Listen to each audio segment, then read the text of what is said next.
Imaginez un monde sans clé ni carte, un monde où poser simplement sa main sur un lecteur permet d'ouvrir une porte, comme par miracle. Des employés de cette société belge se sont fait implanter sous la peau une puce électronique de la taille d'une mine de crayon. Elle permet non seulement d'ouvrir la porte, mais aussi d'allumer son ordinateur. Plus besoin de badge que l'on a tendance à oublier à la maison. Cette technologie a convaincu le PDG de cette entreprise. C'est nous qui avons choisi d'avoir cette puce, c'est nous qui la contrôlons. Mais si un jour un gouvernement introduit ces puces sur le marché et les propose à la population, il y aura bien sûr aussi des risques. Cela posera des questions relatives à la vie privée, à la sécurité. Quelles données peut-on mettre dans la puce? Cette puce électronique coûte environ 100 €. Elle contient une mémoire interne qui permet d'accéder via un logiciel aux données personnelles de l'employé. À terme, ces puces pourraient offrir plein de possibilités. Aujourd'hui, il suffit de scanner la puce pour obtenir vos informations personnelles. Par exemple, votre morceau préféré sur Spotify. Ce morceau peut être ajouté à une liste de lecture que vous partagez avec vos collègues de bureau. La puce peut faire apparaître aussi votre liste de tâches, comme un tableau de bord personnalisé de ce que vous avez à faire dans les prochaines heures. Avec le temps, avec les années, on pourrait imaginer tellement de choses avec cette simple puce.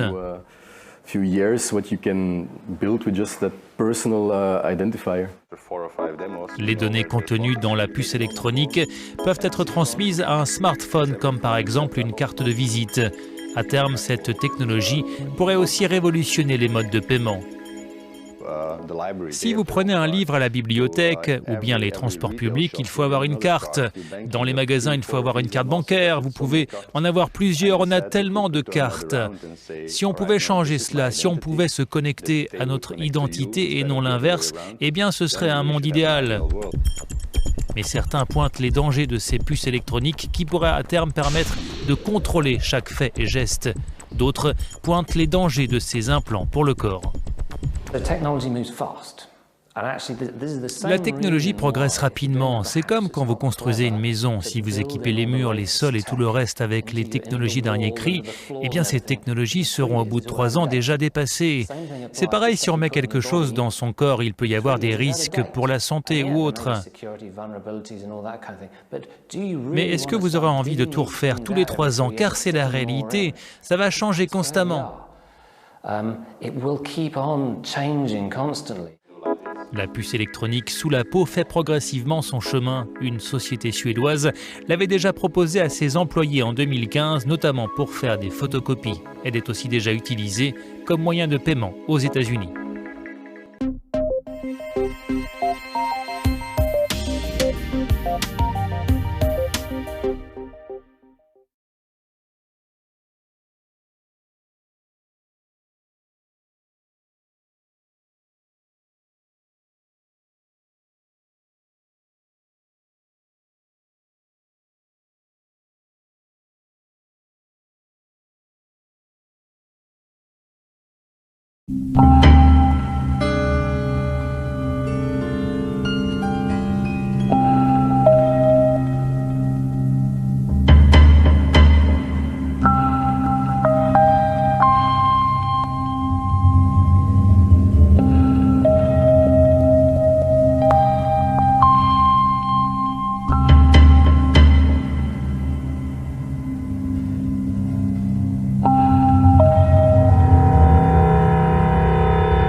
however, also mislaid my PPK.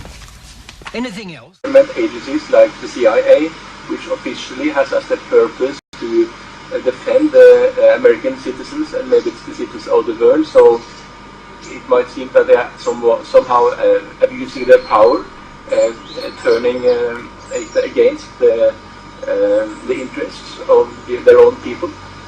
You know, that's quite correct. I was always thinking when I was younger that police and the military are for the people. Now I know that part of them, not all, a lot of them are still for the people, helping people, defending their country. But a big part of them are working against the people.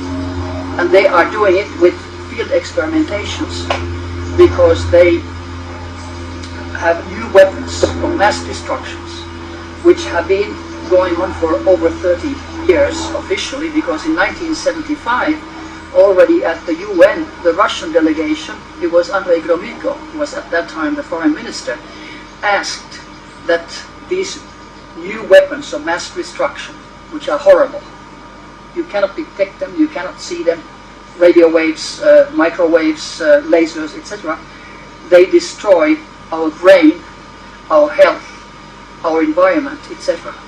So he was asking that the UN would decide that these would be abandoned totally.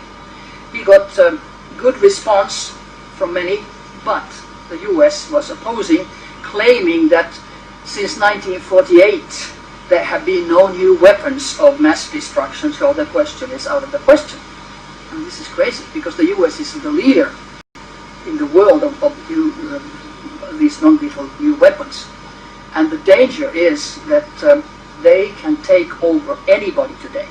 Anybody. They used to experiment with people in the prisoners. They used to experiment with mental patients. They still do that. So that is without their consent? Absolutely without their consent. It's criminal. It's totally criminal. And now they take anybody, just anybody, but especially single women, because they don't have protection of the family. You know, if a single woman vanishes, so it takes some time before somebody finds out. If a married woman vanishes, the same day the family cries. So it's single women, it's people who know their bad deeds, it's people, scientists especially, who are involved and find out too much. They all of a sudden have a heart attack or a brain tumor or a stroke or whatever. Or they're driven over by a car, or they even go down in a flight accident with hundreds of other people. So they have their methods to make people disappear or die, those who maybe know too much or are want to protest because they don't like what they are experiencing. Yeah, they have such power that, like FBI's former director Hoover said, it's so horrible you cannot believe it. They have weapons today, electromagnetic weapons. They can throw them at your brain. And like you have fingertips, which are unique, your brain waves are unique. Every one of the 6.5 billion people has a unique brain wave. They can take that into supercomputers, and at the moment the supercomputers are 180 trillion flops in a second. 180 trillion in a second. Our brain is only 5,000 bits a second, so we have no match to the supercomputers. But since this has been published, and usually the information that is published is 50 years old, so what the real figure is, I have no idea. Because I found out from this non-lethal weapons conference from the American representative, he said that already in 1801, the first mind control device was created. Can you imagine?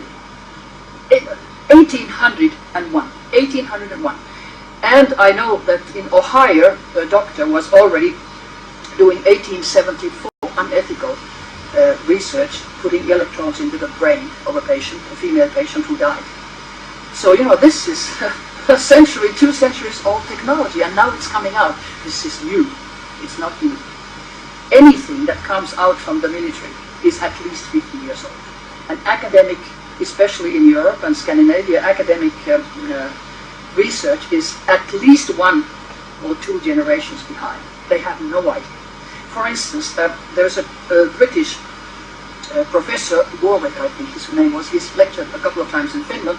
I only read what he has been stating. It was just crazy.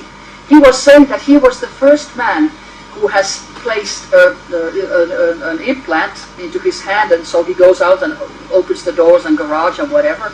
And now he says he is the first man in the world who puts an electrode, which is a microchip, into his brain, and now he can talk to his wife telepathically. Now, already in 1952, Project Moonstruck, CIA's own project, placed electrodes into the brain and teeth of people to follow them. 1952. Now he comes out after year 2000. So, like I said, it's at least 50 years old, behind the academic research about these things. And they don't know about the military, or then they are bought and they are giving disinformation.